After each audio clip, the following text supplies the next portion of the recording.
I'm Makai McDermott, and welcome to the Linen Service podcast. I'm a creator, historian, and founder of this amazing space for women who want more from their lives and careers. And today I am joined by my amazing friend and creative, Bianca Saunders, an award-winning menswear designer. She has won all the awards: British Fashion Award, New Establishment Menswear. She's been at the Met Gala for 2 years, GQ Fashion Fund, and the BOF 500 2023. I'm so excited to have you on the Linen Service podcast, Bianca. Thank you for having me. Of course. When she said yes, I was like, thank you. Big achievement. I'm really, really happy that you took the time out, especially as it's been such a busy period for you. You've just come fresh off the Met. Yes. Talk me through how that experience was. This time it was quite different from the first time. So the first time I arrived with Usher, did the whole car experience, went to Vegas, saw his show. First of all, talk me through that whole thing. The first one with Usher, going to the Met, dressed in custom Bianca Saunders. How was that moment? Oh, that was so intense. It's so crazy because the year before I was like, I really want to do the Met. It was in my head. And then an opportunity email came through and it happened. And my team was just like, what is this email? And I was like, it's the Met. Oh my God. Was it a moment where you thought it could have been fake? Yes. Yeah. I was just like, was it for me? And I was like, Anna Wintour wants you to come. I was like, okay. Wow. So it was really good. Mm-hmm. And then of course, Usher came to my show that year, and then we had a conversation, had lunch together, and he was like, you should admit. I was like, how do I do that kind of thing? Mm-hmm. And all the plus and the minuses added up, and we were able to make it happen. Yeah. How did you come to deciding on what Usher's look was going to be? I guess because I was like, okay, I want to stand out in terms of design purposes and that sort of stuff. And the theme that year was Karl Lagerfeld. So I was like, okay, huge legacy. Let's look through the archives. But then also Usher is his own, right? He's a superstar, and he's someone that people do look at in terms of style. So it was kind of meeting three different points at once. Mm-hmm. And I guess most of it was based on Karl Lagerfeld's older collections. So he had his own brand, which is quite interesting. And then part of it was based on some of his Chanel collections. So it was a mixture of both. And then also the sort of signatures to my own brand. So deconstructed tailoring. So the sleeves were shirt cuffs and the sunken in sleeve. And then my dress was a back to front sort of suit jacket sort of idea. Yeah. It was twisted. So yeah, it was a good mix. But to be fair, actually originally he wanted to wear something else. And I was like, no, this is, not something else. I made 3 different outfits for him. Mm-hmm. But he wanted to wear one of the pieces that I was like, no, that's not really my favorite. But he ended up wearing it for one of his other concerts instead. Oh, nice. I was just about to ask, do you still have the other ones that he didn't choose, or did you end up gifting them all? So he bought the one that he really liked, and another one I have as archived. Oh, lovely. Amazing. When we'll be able to see that? I guess whenever someone asks me to do exhibitions. Oh, that's so true. And for the 2025 Met Gala, you actually showcased your pieces at the exhibition as well. So talk me through that process. How was that? So that was quite interesting. So I guess we've been asked to do museum pieces in the past, but this one I was like, okay, perfect theme, Black dandyism. And I feel like that's everything I kind of encase within my brand, and people that I've always been, I guess, inspired by the Black dandies that are around my friends, essentially. So they were requesting different pieces, but it's interesting because the look that's on my Instagram is the denim look, but there's actually 6 other pieces that they actually include in the actual exhibition. And we're in 2 different sections. So the core section, which is based around the 80s. And then we also have another section, which is more of in between Maximilian and also Ibrahim Kamara. So, amazing. Pieces. So it's nice. Maximilian Ferragamo. Yeah. Nice. I heard a lot of your references when you were speaking about dandyism and the 80s and the places where they placed your work. And I know you frequently speak about having this British-Jamaican heritage and how that informs what you do and what you create. How do you think your collections have matured through all of these different themes? How are you managing to represent all of those simultaneously, but also in tandem? I guess being British-Jamaican, it's more nuances and touch points. People are oh, that reminds me of a certain what I used to wear sort of thing. That's what usually my family members would say, or I'll take certain parts of my archive images, but this reminds me. But I never wanted it to be overly referenced. Of course, I do have like certain things that would be like, who God bless, no man curse. Yes. All of those things. But I think I always wanted to kind of be a viewpoint from a modernistic eye and not just overly referenced, because it still has to represent how I actually see the world and how I want to exist in. So it's interesting. I think when I saw it in the exhibition like this month at the Met, I was like, wow, actually all of my collections kind of connect in an interesting way. And I felt like they were at one point I felt they were a bit disjointed, but I think the design touch points kind of all connect together, which is nice. That disjointedness that you felt in your earlier work, how did you identify it and what helped you to bring those threads together? I guess the storytelling. So like a big part of my brand is storytelling, and that's what people really love about it. It's just like, I guess whether I'm picking up stuff about the comedian Oliver, that's really like heavily in Jamaican culture, or like there's a collection called like Hard Food, or like sometimes it's not even about anything and it's just about like, I just want to focus on like how does this stretch around the body. So same like with your top as well too. It's like the movement within clothing, which is not so much touched upon on menswear. Yeah. It never really moved around the body, which is that's what I wanted to create for my brand, that sort of movement.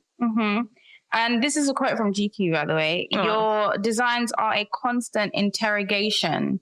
And I really love that word, that interrogating. It feels like you're constantly pushing and pressing and peeling apart layers of what is a very traditional and strict dress code that has existed for men for centuries.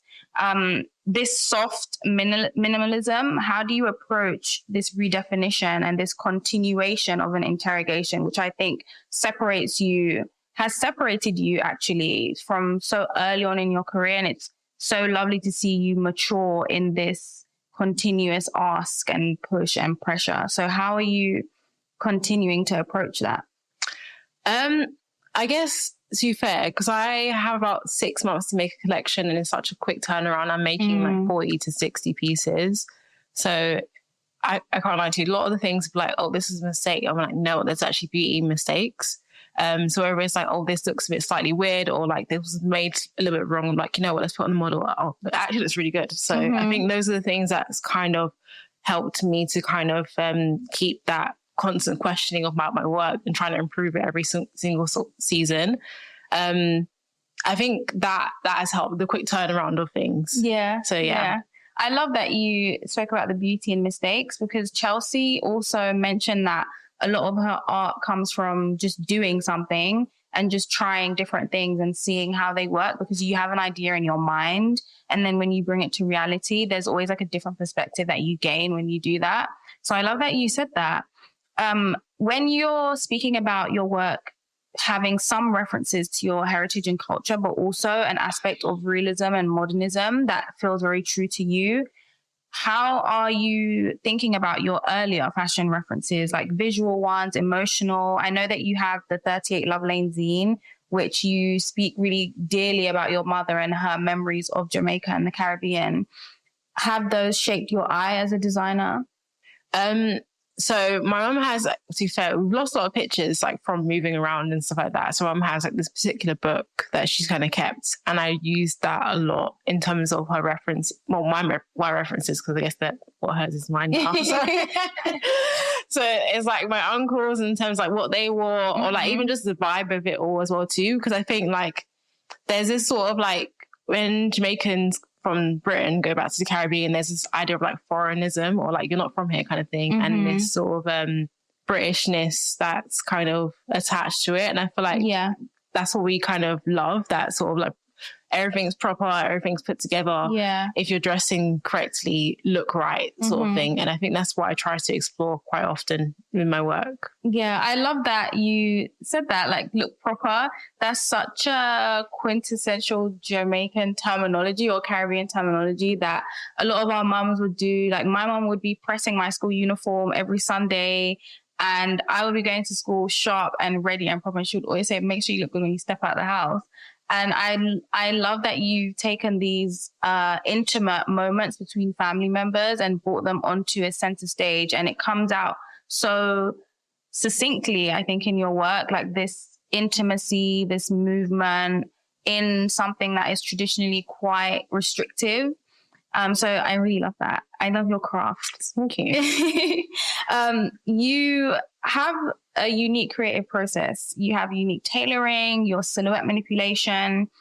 What is your creative process when you're developing this technique? So every time I do it, it feels like I'm starting again. And I always call one of my friends, he's like, why do you act like you've never done this before? I'm like, because it feels like I haven't. But I think it's just, fashion is so fast and it's so like,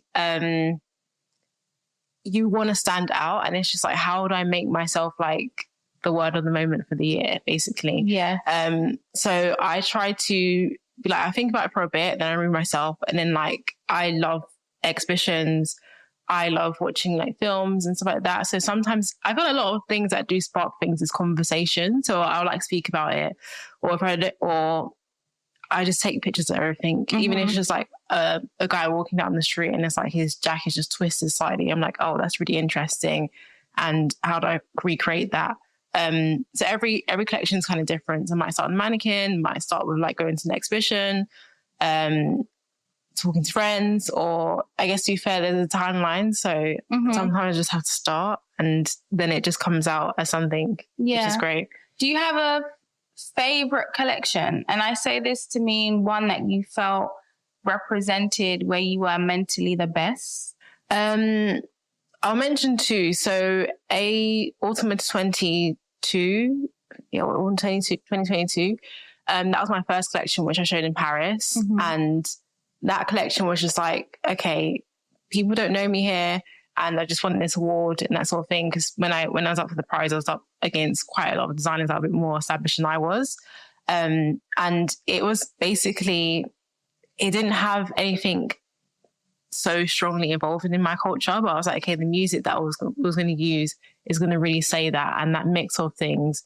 And it was mostly just focused around like my actual design process. But I feel like that one is probably the most like, people refer back to that a lot. A lot of like celebrities wanted to kind of wear it. There's a lot of celebrities that just bought it, which was quite nice, or sent messages and like, I really like this look, which is great. And I think I was just trying to like, how do I tell my story without explaining myself? And it had less explanation in terms of like, there's a storyline ahead of this, or like, this is a concept, or that sort of thing. It was just more like a development of like what I want to say design wise. Okay, I love that. What was your second one? So AW22? Oh gosh. I guess spring, summer 25, because I felt like that was last year, June.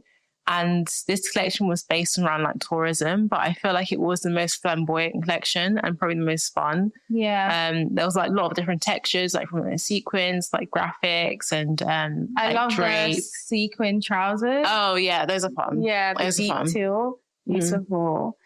Your work, I think, I love that you spoke about showing your work, showing yourself without having to explain.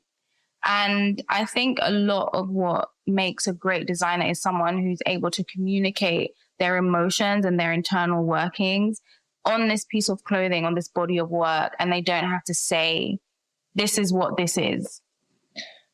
Do you think you've always had that process, or is it something you had to work on? I guess from the beginning, like even though I named the brand my name, I feel like only in recent years I've been kind of like, oh, this is me sort of thing. Or like I'm also attached to it. So I just thought about like, how can people see my design intelligence without me having to say it? Yeah. And I feel like, okay, I've achieved that now. So then other things can come to the forefront a bit. And when there are newer designers, what is your advice for them on that? Do you think they should let their design language be at the forefront first before being the face of the brand? Or if you could do it again, would you do it differently? If I was to do it again, to be fair, I've done everything in a rush. I can't lie to you. I've done everything in the rush. I mean, it's probably like the whole like 6 months. Okay, it's fast, it's out there. Next thing you know, moving on. It's like, gosh, I get so many messages. People ask me all the time about mentoring them, all the rest of it. I'm like, times are changing. Yeah. Like times are really changing. Yeah. Like when I first started the brand, it was, I guess I just put it out there. I wasn't really thinking about like, the marketing of it and that sort of stuff. I was just like telling a story sort of thing. And now it's more like establish exactly, to be fair, I got told this from the beginning, but establish your niche and who your crowd is. I think that's a big thing, because then you always need to make sure that they are the strongest people that are moving for you. And then probably focus on one product, because I focused on many. You touched on mentoring. Why do you think it's changed so much? Because I don't know, it takes a long time to sort of develop a brand. Yeah. And then also I'm changing as a person as well too. So I'm like, I don't want to give you advice, and I'm actually going through things myself, like trying to. Like you're still in your process of learning. Still in process of learning. But I feel like, to be fair, I do love it when I get the opportunity. Well, to be fair, this year I'm doing something with Kurt Geiger, something doing some mentoring with them, and it depends on exactly where people are in their stage of career. I can offer advice, but I think consistently, everything, you kind of have to make mistakes to know whether the journey is real or not. That's so true. I think I remember saying I like failing.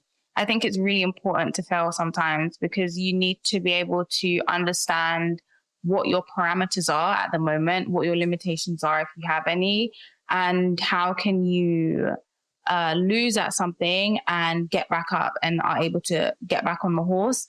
I think if you've always been on the horse, the moment you fall off, it feels like a world-ending event, and it just doesn't need to be. Yeah. So, but I think only recently I've been like, it's actually okay to fail, sort of thing. I had to even have a conversation. My mum, she's tried so many things. She's a hairdresser. She's tried like a lot of things, photography, you name it, property, all the rest of it. And I had to ask her, like, what is it like to kind of fail, sort of thing? And she's like, well, you just try again. She just, she's like, what kind of silly question you ask? Yeah, exactly. She was like, you're already doing that. Yeah. The moms be so wise. They're like, sometimes I'll be so stressed out and I'll be like, Mom, just be stressed about A, B, C, D. She'll be like, well, have you taken a moment to think to yourself and take it easy and not respond to everyone? And I'll be like, you know what? Yeah, the take your time. Never lie. They take your time. Why are you in a rush? You have your whole life to do this. Exactly. That's what I forget as well. As a mentor at Instituto Marangoni, what key lessons do you impart or did you impart to emerging designers? And how was it being a mentor in that situation? Oh, I actually really loved it there because the students were so creative. So I was like, being able to flourish off someone doing something great. I'm like, oh my gosh, you should do this. This should happen. And the rest of it. And they're passionate to even want to sign up to come and talk to me, of course. Yeah. But that's very rare for like university students because anyone can kind of get a degree these days. Yeah. So it was really good. I think it was more just in terms of like trying to kind of cultivate them to prepare for the next steps and what that can look like and the sort of parameters of what is available within fashion. So I think that was a really great experience. I love that. And I know you're saying now you're going through the process, so you're not sure if mentoring is for you right now. But would you consider mentoring, like maybe in the next year or so? I guess we get quite a few interns that do work with my brand and stuff like that. So I guess I know them. So I'm like, okay, I can tell you to do this and I'm not going to steer you wrong. Yeah. So there's one or two people that be like, oh, can I ask for advice? I'm like, yeah, definitely, sure. And then every now and again, but not as like strict, if that makes sense. Because I think some people want me to sit down and like have a coffee and tell them how to do it all. I'm like, everyone's journey is so different. Yeah, you can't copy and that paste expectation things. Is also so unfair, I feel, to expect someone to just tell you what to do, because it just, what works for me may not work for you. Yeah. So yeah, having that pressure is definitely something. When you're in your mode of collaborating and working with artists, like you've dressed Lewis Hamilton and Usher, we spoke about, Nick Jonas, all these people, how are your partnerships? And also working with Kurt Geiger, I see them as interdisciplinary. So how are you working with that in your process? How does that enrich your process? Do you have to adopt a different perspective because you're working with someone for like a very commercial event, or you're working with a brand that's teaching young people?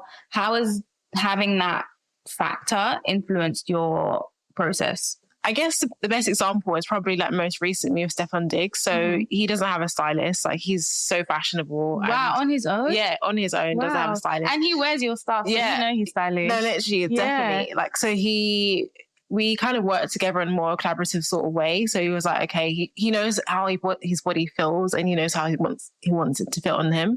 And I think that's what's quite good with working with men. They're like, this is not, they know right away it's not gonna work. So it's kind of like working around something that's kind of, so in terms of like, okay, I think this is going to look great on you, but then you also there's a push and pull because it's making sure that there's signatures within the design. But then you want the person to also feel comfortable, because if they don't look comfortable wearing it, it's not going to look great. So there's a balance of like kind of compromise, but then also collaborating in a way that works for you both. And that's what I usually have found. But it's great to work with decisive people, because I'm someone that's also quite like, okay, I see it, I understand, this is what's going to happen, that's the next step sort of thing. And then when we worked with Stefan, I made like 3 different jackets. Yeah. So there was like... But that was all... So you flew out there... Yeah. On like 2 days before the Met Gala. So yeah, we flew out there. The day I arrived was like night time. The morning after, I went to go to an atelier. You hadn't made anything yet? No. I just had like, I bought some patterns, some fabric. And a dream. And a dream. I was like, okay, capable, let's see what's going to happen. But I think I was really like, this is not going to work. I was just so like, this is not going to happen, that sort of thing. But in America, things happen quickly. Like, I think there's a sort of like hustle mentality. In the UK, in terms of getting stuff made, you need about a week, I would say. Yeah, people be like, oh, I don't work after 5:30. Like, yeah, they're a bit more stricter with their timing and stuff like that. So... But yeah, I was able to get it done. Yeah. Did you have to do a night shift at any point? Not really, because I guess hired like some help. So I guess I had a production person that helped in terms of like sourcing the fabric and that sort of stuff. But to be fair, I was working like non-stop, so I didn't have like a moment to really breathe. I didn't have a moment to kind of, let me go explore and look around New York and do all like the fun things and stuff like that. It was like event, talking, event, phone, bus, club, another club. Again, sort of thing. But I love the aspects of things, but then I guess I don't really get that much time to just like, let me just go sit here and yeah. I love that. And with Stefan's look, how did where did that come into it? I'm so intrigued by that. Oh. And he was on Vogue Best Dressed as well. Yeah. So he showed me like a reference from like Teddy Pendergrass. Oh, yeah. And he had like this sort of like cape. It was a bit more like straight fitting. And I was like, you know what? Let's make it into a really long trainer. It needs to drag on the floor, like sort of thing. It needs to give like, I don't know, 80s, Harlem Nights sort of pimp, that sort of thing. And then it wanted the essence of like James Brown. So I think the mixture of two was quite interesting. Yeah, I see James Brown in the shoes as well. Yeah, I love that. So it was nice to have that balance of both, because someone that really enjoys clothes, as he does, and being able to really carry that sort of look made it really great to do. Yeah, and I've never made anything in like faux fur before. Yeah, that was your first time. Yeah, first time. But it was great. I was like, wow. And as soon as he put it on, I just couldn't stop smiling. Yeah, so crazy. The drama was fabulous. Yeah, I love that image of you posing with it, and you had on a lilac custom Bianca Saunders suit. I was like, wow, this is just fabulous. That was a moment. So good. So good. I know you also designed after party pieces for Nick Jonas. What inspired the after party look? Because I know everyone focuses on the red carpet. How did you go into that process of like, okay, how will they relate to each other, those looks? So originally the look that he wore on the red carpet was supposed to be the after party look. Oh, okay. What made you guys change? Well, I guess it was nice to compliment his wife's look. So Priyanka, she was wearing like a fitted like polka dot Balmain outfit. Yeah. And then to be fair, that one was actually my favorite look. I wanted him to wear that originally for the red carpet. And then I showed him like 20 of my designs and stuff. Mm-hmm. And then I was like, okay, it'd be good to kind of still get the suit aspect in things. So we did a couple alterations, wanted to kind of keep the drape aspect, which is a signature of mine, where something's a little bit asymmetric within it.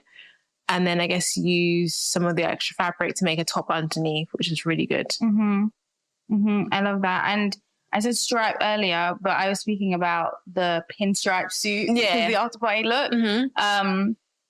And I like the way they both embodied your signature style. And you spoke about the draping and something a little bit unusual that like brings your eye to that. When designing for Nick, who I think is a quintessentially American figure, he's like got that American iconography. He shaped a lot of young girls' childhood, like the Jonas Brothers, like such an iconic emblem, I think, of America. So I actually think it was really fitting that you worked with him as a British designer. I think your work is also speaks to a lot of principles of British heritage and culture. How did that partnership come about? So when he came to London, he wore quite a few of our pieces for his concert with Jonas Brothers. Did a tour out here, and they did a tour in O2. So he wore like the blue nesting jacket, and then his stylist really liked it. He really loved wearing it, and he really liked it. So we stayed in contact with his stylist and stuff like that. And I guess we were just asking, it would be great to dress him, and then we got him confirmed. It was quite straightforward, actually. I think it was just more like, to be fair, it was quite a similar experience to like Usher. He wore something, liked it, we stayed in contact, and then I guess from there it just happened. I'm making it sound like it was easy, because there were so many other people that we were in contact with, like, okay, we might dress this person. So I was like a week, 2 weeks before, or a month before, I was drawing every single day. Wow. For people, like, okay, this is what they could wear. So pitching ideas and stuff.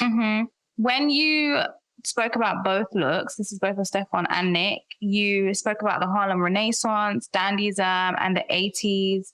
And we touched on how those influence your broader design philosophy. When you learn of the theme, were you like, oh, yes, this is perfect for me? Or did it push you to think even further about how you could develop your signature style for both celebrities?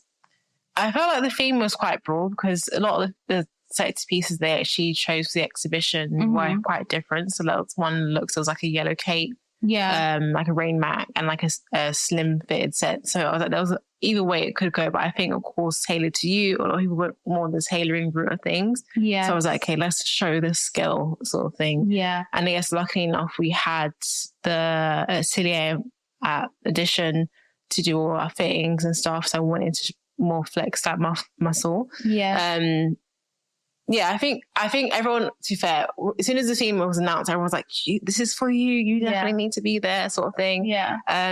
But it wasn't easy in a way that, oh, I just got people. It was like a lot of like in conversation and trying to make sure that we had at least like 2 people dressed, wearing in them for the red carpet. And both on best dressed lists as well, respectively. Does that recognition impact the brand, Bianca Saunders? Like, what does it mean for representation for you? I think it just continues in terms of like what we are about. And then it also strengthens my muscle in terms of more custom looks, people and us, and people knowing that we have the ability to make that and do that for people. So like being offered like to do weddings or like special events, like recently was Cannes, so like there was a lot of looks that were being borrowed for that sort of stuff. So people, I think there's just a go-to mindset. People like, okay, I always remember Bianca Saunders for doing these things, and it just strengthens the legacy more or less. I love that. We started from the present, and then we've been working our way slowly, like backwards and forwards on the journey. I didn't want it to be like, oh, like how was it when you started? And then like we work our way up, because I love that we're fresh off the energy of the Met and you've just experienced it. So it's nice to be able to catch you on the podcast when you experienced it all, like it's all fresh in your mind. But I want to touch a little bit more on your beginnings. When you won the Andam Fashion Award in 2021, not your beginning, but like this is your big award. Big moment. Yeah, your big moment. How did that feel? Was that a turning point for the brand? Or did you learn more about business as opposed to just being a creative and making beautiful clothes? So that was a massive question. Yeah, to be fair, I think a lot changed. It was just like, I don't know, at first I remember on the train ride back from Paris and I was actually, I'm scared. I don't know what's going to happen next kind of thing. Yeah. Because I don't know, we all just wasn't expecting it. So that year I was up for quite a few awards. I was up for LVMH. I was like finalist, and then GQ, I was finalist. So for GQ, I won on my third time round. So then I didn't think that I was going to win. I was just like, you know what, it was COVID, lockdown, we were still wearing masks. This is my first opportunity to speak to you in person. So I was just like, it's kind of like being like, I guess, Shark Tank, you know, to pitch your favorite, I don't know, investor or something like that, even though it's not that sort of thing in the fashion world. And being able to tell people firsthand who you are. Yeah. So it was a room of like, I think there was like 20 to 30 judges. And I remember, of course, I'm obsessed with like Phoebe Philo. So she was on the call when she knew who I was. I was like, oh my gosh, you know, so I am. It's so crazy. So it was kind of like opening Pandora's box. Yeah. There was a lot of things that came with it. So I had to start an actual company in France, and also showing in Paris. The first season, we just did a lookbook. So it was a little bit too rushed to be able to show in Paris. And then lockdown happened again. So then I did a film, and I was like, I think I was just thinking of it because it was like how to make this kind of investment and make it bigger. But it was more like, I don't know, it was like going from like 0 to 100 like very quickly. Okay. Yeah. I think it definitely brought a lot of eyes and then a lot of pressure, but I think I handled it well. But I think it happened earlier than I expected because I always had the dream of showing in Paris. And to be fair, I feel like everything that I've ever thought about has happened some way, and it's happened sooner than sometimes I'm ready for. Okay. Which is weird in an interesting way. Mm-hmm. How your relationship with Paris has really grown through winning that award, through showing. What does the city mean to you? I just get a new energy from it every single time I go. I just think vintage shopping's better in Paris compared to London, but maybe I just haven't found the right shops. The research is better. There's so many good like galleries and exhibitions to see. I love walking around. I think there's such a good like friend culture there in terms of like, okay, I'm going to meet my friend in half an hour. And so true. They have good lunch culture too. That lunch breaks are like 2 hours. Yeah, all of that stuff. And I feel like the network of being able to meet people is just a lot more. To be fair, I've always thrived in London, but I just feel like the distance of getting places, I've lived here my whole life, but I didn't realize how long it was until I went to Paris. Oh, that's so true. It just takes forever to get to one end from the other. That's so true, actually. Since showing in Paris, there's been a lot of change. You talk about COVID, 2 lockdowns. Like we've witnessed, I think, a huge shift globally, not just in fashion, but in culture. How have you seen that play out for your brand and in the fashion industry as a whole? To be fair, COVID was my best time. I remember, so there was this brand called Opening Ceremony, and then they shut down, and that was one of my stockists, and I was like, this is the end of the world. Like they didn't take their stock, and then we had like all these things that ended up in my actual house, and then after that, of course, things like, can't forget about it, like Black Lives Matter. So during that time, a lot of people were reposting the brand like, oh, this is also a black-owned brand. And there was plenty of opportunity to do like video content. So then we got great opportunities to work with Gucci. We did like a fashion film with them, did a small collection. They had this Gucci Vault, which we sold on their platform. My stockist grew immensely during that time. I was making zines and I don't know, finding ways to just be creative. Yeah. I think it just pushed everyone to be more creative in how they were moving with their businesses, and it just wasn't just about the shows and showing in person. So it was turning everything a bit on its head. Yeah, definitely. Okay. And now I think we're seeing a lot more people do presentations, digital fashion shows, virtual things. You also did a presentation last season as well. What made you make that decision to do a presentation? I think right now my brand is less about just doing shows and it just being like, this is a fashion world and this is how we exist. It's all about the outsiders. It's like, how do you get someone that's not necessarily interested in like watching a show on YouTube to be interested in your brand, and start building from that actual community and actually making sure that's strong enough to last. And I guess I noticed that most people like the zine process of like going to Amsterdam, doing talks there, selling the zine there, or like doing like random pop-ups in London with like in-person people, like, oh, no one always wants to buy things online. Yeah, people do love a touch point. Yeah. And you have such a supportive community around you. That's one thing I must say. Like when you put something on, people are going to make their way there. And you have that power, not just as a designer, but just as an amazing person. I think people do gravitate towards you. When you did the pop-up this year at Time and Space, how was that process, and what made you want to bring something in real life for your audience?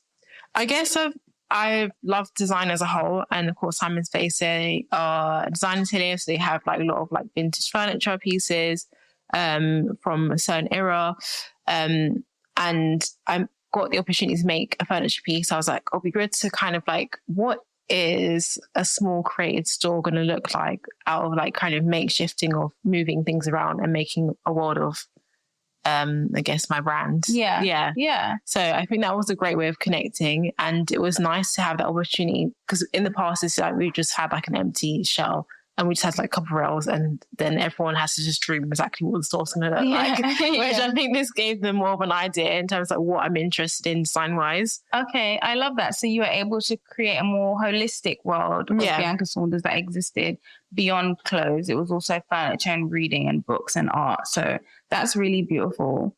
When you're looking at your body of work so far, you've been through so many waves and emotions and journeys within journeys.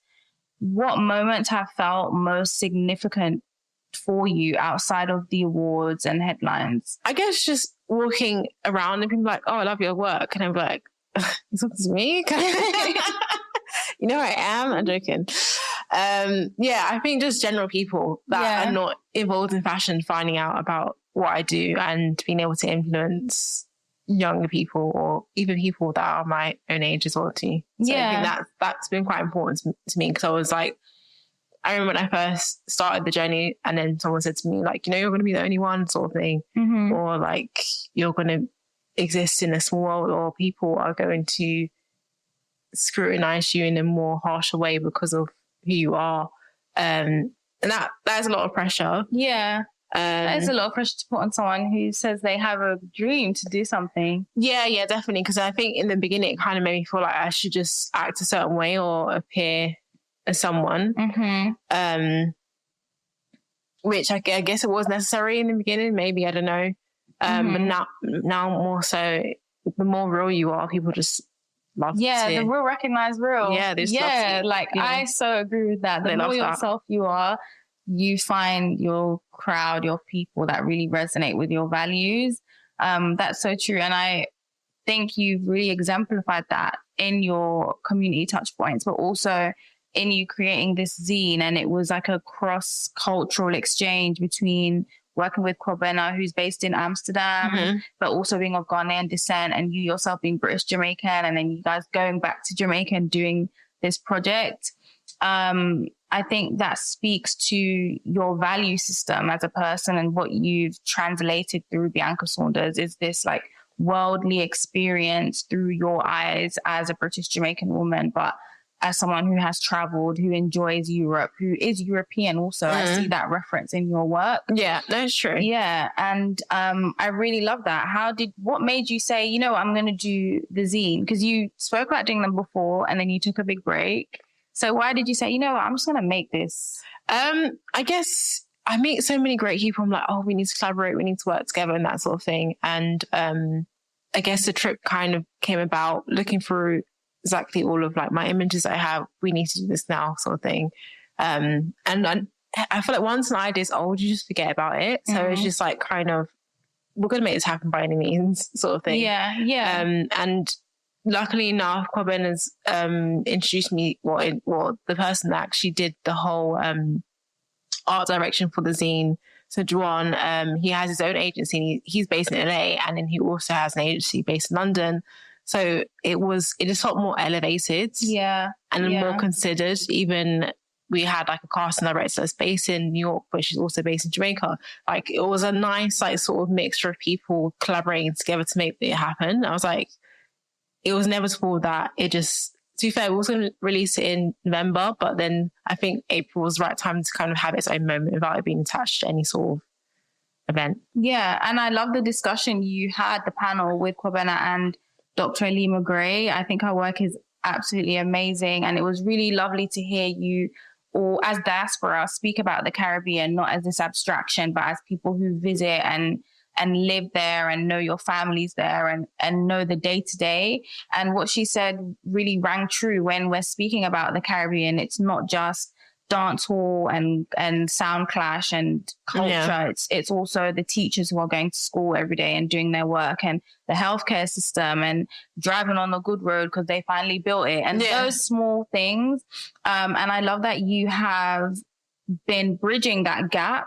Because it's often a question I ask to people who are from the Caribbean, who are situated globally, like how are we doing the work to bridge the gap between ourselves and the Caribbean, and how do we continue to export not just culture and music and food, but theory and what we're thinking about beauty culture and what we're thinking about fashion, and how people in the Caribbean are revolutionizing things that we may not have knowledge of here, or we interpret in such a different way. And I think your work really speaks to that, and you live that value in the work you create. So I'm such a fan. I loved the zine, and I just love the work that you do. Oh, thank you. Yeah. Thank you. This is not even the end of the podcast. Yeah. I just was so overcome with emotion. I was like, wow, you are really the one. Never the two. Oh, thank you. No, I appreciate it so much, friend. Of course. You know, I think it's just seeing exactly like how other cultures have built like such a hop across the water. Yeah, has been so nice. And I feel like a lot of the time Jamaica is such a country that everything people just take from it and take from it and take from it, and there's not enough giving back. It's not just about like, I don't know, throwing clothes over there or all the rest of it. Selling barrels. Sending barrels or sending money and all the rest of it.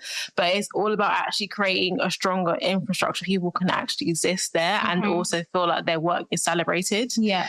And things are archived properly. It's so nice because I guess Amber Pickerton, she's got like the JA archives, and she started like scanning in like things that have been photographed in Jamaica. And to be fair, when you're doing research, it's hard to find good archives of Jamaica because it's not documented properly. Yeah, so I think it's important that we do that. And when I was doing my master's dissertation, I was writing about it's too dark, I won't say, but I was writing about women in Jamaica and Trinidad in the early 20th century, and I had to reach out to Jamaica National Archive to get the documents. But I was based in London, and this was also during lockdown, and they said in order for me to access the files, they can't digitize them. I have to get somebody in Jamaica to go to Kingston to visit the National Archives, to pay £300 to scan them, to send them to me. So did you do it? Yeah, I needed it for my dissertation. Wait, who did that? I sent my cousin. I said, please, Bianca, I'm begging you, please go down there and do it for me. Good cousin. Shout out Bianca Gray. But that's Bianca too. Yeah. Oh, yeah. Oh my God. I love that. She went down there and she did it for me. But I think you're so right in speaking to, there are so many barriers to recording and preserving history, and whether that be through photography or oral. And I always tell when anyone talks about their grandparent and the Caribbean, I say, you need to sit down and have a conversation and record it, because this is how we can start to properly record and digitize our histories and have something to look back to, which informs the way we move forward. And I feel there are so many other cultures around the world where they really respect the skill and element of an archive, and it allows them to move further forward as a group of people. So I really truly believe in that, and I really respect the work that you're doing on that. Thank you. When you're thinking about legacy, I think a lot of our conversation has been about the legacy you're building and the legacy in the everyday. It's in the small acts you do that add to that big folder of legacy. What legacy are you intentionally building through Bianca Saunders, and how do you hope that future generations of designers, of people, will reference you and your work?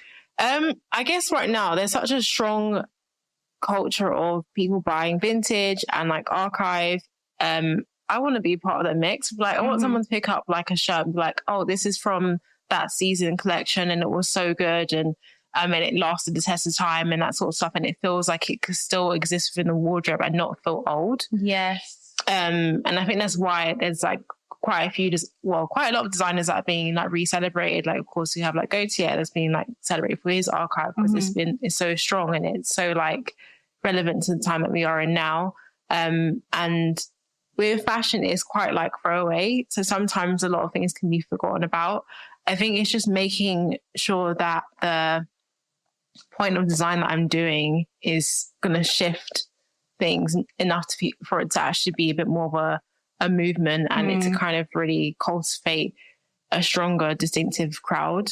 I think I know I have it, but it's just even making it even more stronger so it lasts the test of time, because there's so many things that can get forgotten about in fashion. It's not like a song where you had your greatest hits and someone's going to play it, sort of thing. So it's not a kind of industry, which is kind of sad that we don't have that. I love that you're always thinking about that strong, distinctive identity, which pushes on, which connects you to your audience and also to people who are buying their first Bianca Saunders piece and treasuring that, and people who have a wardrobe full of it. I've seen my boyfriend buy his first one and be like, wow, I look amazing. This fits me so well. And then wearing it to his first work gig at Berlin Film Festival. And he was like, I'm going to wear Bianca Saunders suit for this moment. So your clothes have so much, they represent so much for people. And I love that you're able to communicate so much of your passion and love through what you make, and how it transforms people who wear it, and they wear it for a really important moment. So yeah, that was amazing. Yeah. You are so amazing. Shout out to everyone wearing Bianca Saunders. Yeah, shout out to them. You have been amazing to speak to. It's been really great to have a conversation with you today. Thank you so much for coming on the Linen Service podcast. And if this resonated with you, be sure to share it with your friends. Share it with your fashion friends, your designer friends, your girlfriends, your boyfriends, every friend. Share it with them.